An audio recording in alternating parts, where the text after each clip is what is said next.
All right, guys, welcome to Flavo Oriana's MMA show. I'm your host, Flavo Oriana, brought to you by Four Corner Sports. All right, guys, so main event was wild for UFC Vegas 42 between Max Holloway versus Yair Rodriguez. Yair Rodriguez hasn't fought in 2 years since that Boston fight card back in October of 2019. Max Holloway, it's felt like we haven't seen him fight in ages. All right, he fought Calvin Kattar in the very first fight card of 2021, and it was such a banger of a fight. We all knew what ended up happening.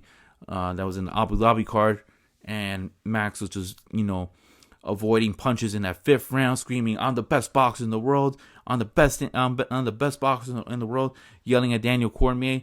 Daniel Cormier wasn't in commissary for this fight card. UFC apparently removed them because of his bias in previous fight cards, and they just wanted to avoid that type of dilemma. But sensational 5-round fight between Max Holloway versus Yair Rodriguez. What's it called? One of the better round ones of 2021.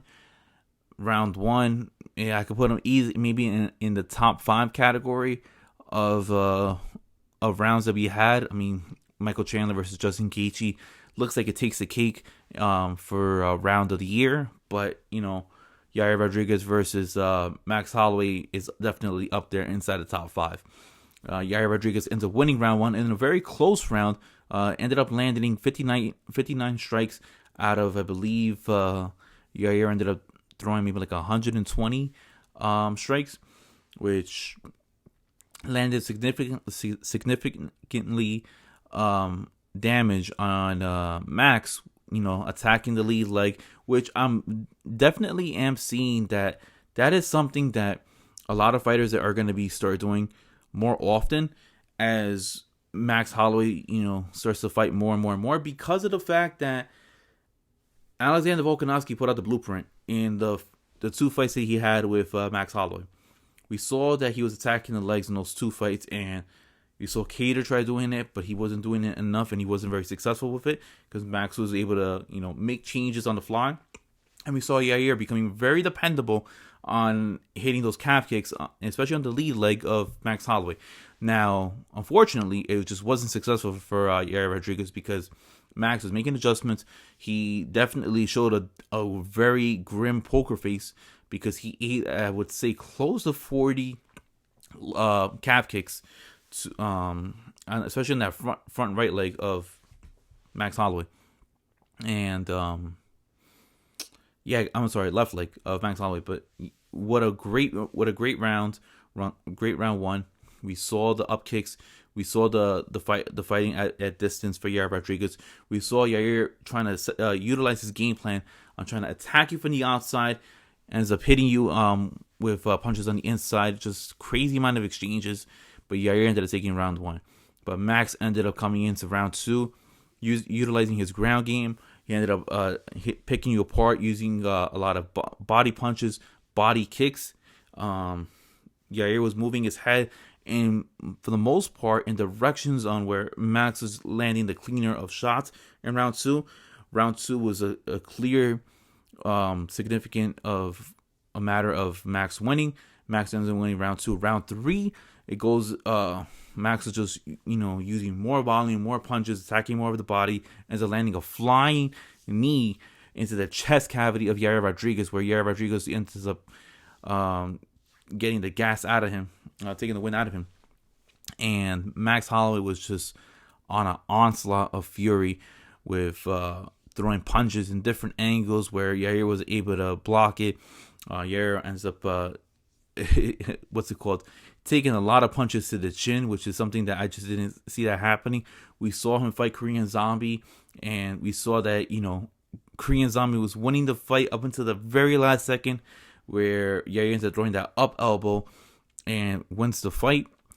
And we saw Yair throwing that up elbow where Max couldn't block it, because that up elbow that Yair throws is very sneaky, very fast, very effective, and also Max was able to eat it, unlike Korean Zombie.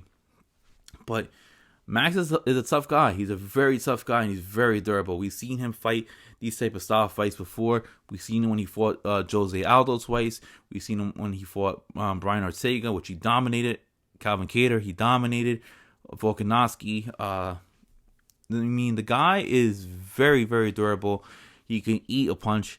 He can lay one on the chin as well too. So, good round by Max. It was a question, you can question whether it was a 10-8 or not. I wasn't going to give him a 10-8, but it was, debatable at that point where he had Yair Rodriguez on the ground, utilizing his ground game, just elbowing him up, just hurting him, taking the wind out of his body and, tiring him out. And that was a way to really, get Yair to be a little bit, dazed, because Yair was very, energetic on throwing those throwing punches in exchanges with Max, using leg kicks, using, body kicks and stuff like that too. And when you're able to, just rough up Yair, slow him up, use a little bit of a ground game, I mean, it's going to take a little bit of energy from Yair from wanting to use leg kicks. But yeah, round 3 went to Max. Round 4, a little bit debatable. It was a close round, but I gave it to Max Holloway because Max Holloway was on the attack more. He was able to cut off the octagon.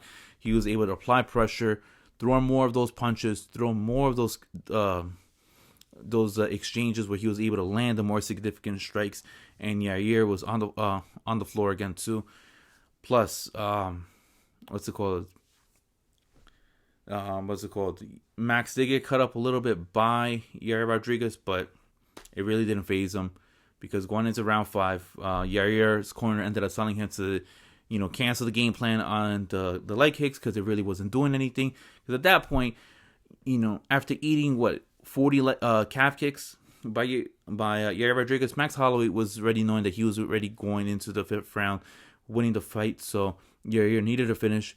He was trying to do everything he can for a finish, but he just wasn't successful because Max Holloway, not only did he win the round, he also won the fight.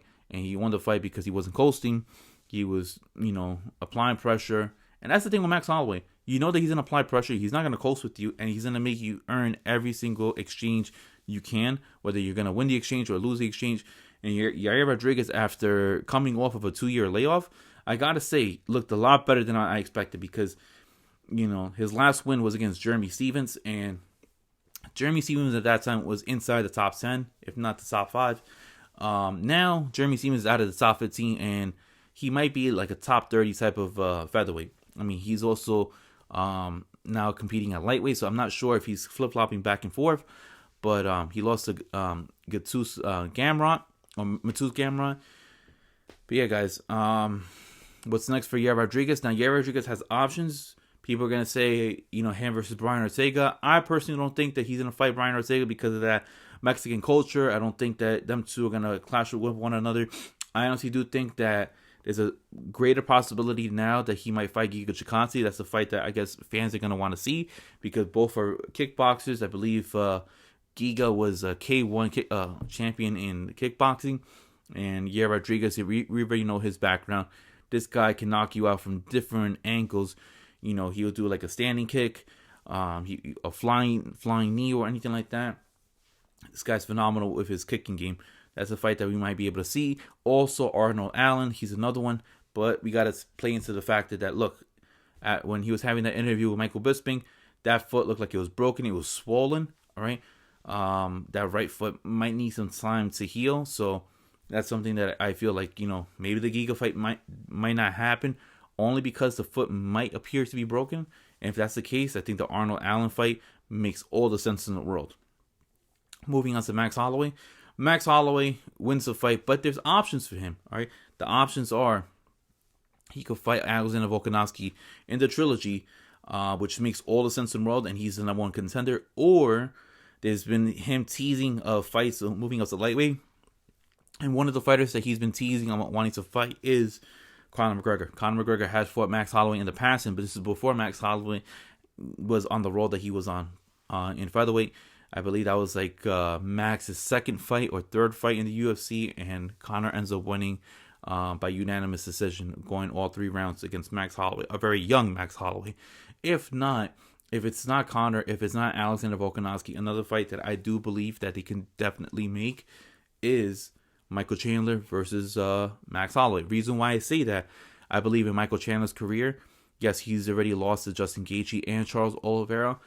I believe that he's in the business of making fun fights and making as much money as possible. So what better way of fighting the former featherweight champion and also a lightweight title contender in Max Holloway, who title challenger, who went 5 rounds with Dustin Poirier, and I'm pretty sure Max Holloway could go 5 rounds with Michael Chandler. And that's a very tough fight. I believe that's a very 50-50 type of a fight. And I don't know who I would be able to pick, because Michael Chandler hits like a truck, and Max Holloway has a steel chin, but can also throw numerous amount of punches and not get gassed out. But that's just my opinion right over there. We had Miguel Baeza versus Chaos Williams. Miguel Baeza coming off of a loss against Santiago Ponzinibbio, and Chaos Williams coming off of a loss against Michel Pieta. Now, this was a fight that I circled in because I'm like, wow, this should be the co-main event, not Ben Rothwell versus Rodrigo de Lima, but it is what it is. Round 1, I gave it to Baeza only because of the fact that he was going for the submission and he had more of a ground control. Overall, great exchanges by both fighters in round 1. I felt like Chaos Williams was very dependent on trying to get for that knockout blow. The problem is with that knockout blow, with the knockout punches, is that since Chaos Williams has already a little bit of a highlight reel in the UFC, knocking out Alfred, I can't pronounce his name. The one that ended up give me a second, I'm trying to pull up the name because this guy has a long name. I know he knocked out Matthew Summelsberger. I know he knocked out he went all 3 rounds with Matthew Summelsberger. I'm sorry. Abdul Razak Al Hassan. All right. He knocked out him. He knocked out Alex Morono in his first 2 fights. Lost to Michel Pieta. I'm sorry, and I completely forgot about the Matthew Summelsberger fight. Went all 3 rounds with Matthew Summelsberger. So yeah, he's coming off of a win. I believe personally, Williams in the past has gotten very addicted with the knockout punches, and he was trying to get that with Miguel Baeza. Miguel Baeza is very smart, and he could also exchange with Williams too when it comes to knockout punches. Now, there was a pretty great exchange in round 1 where Williams goes for the overhand right, leaves himself wide open, and then Baeza goes with that quick left hook check that just snaps Williams' face back. I thought that was pretty cool. Round 2 was very, very close. Gave it to Williams. He threw more volume, more significant punches. He had more of the 50-50 wins, and he was also landed the cleaner, shots that just reconciled, very well with the judges. And then in round 3, we already know what happened. Even though Baeza had the right approach, attacking the lead leg on Williams, Baeza forgot to cover up his face, because after 2 consecutive calf kicks, but Williams just went all out, even as his body was already turned halfway, and he landed clean flush with that right hand, putting Baeza down for the count, and it was over. Chaos Williams wins. Now, what's next for both fighters? It really sucks for Miguel Baeza because I thought he was gonna win. I was gonna put a bet on Baeza to win, but I'm glad I didn't. I believe was next for both fighters. Man, I think Miguel Baeza should fight Alex Oliveira. That would be a great matchup. The Cowboy Oliveira versus Miguel Baeza. For Chaos Williams, I think it only makes sense. The winner of this matchup gets a top ranking, and I believe it should be Chaos Williams versus Randy Rude Boy Brown. I think that's a fight that rules, that you could put that easily on a fight card or on a feature prelim on a pay-per-view. But yeah, guys, that's something that I would love to see. And then lastly, the fight that really stuck out with me was Julio Arce versus Song Yadong. Now, Song Yadong, this guy is like the Leech, Jing Lian, but at the bantamweight level, because this guy just has power.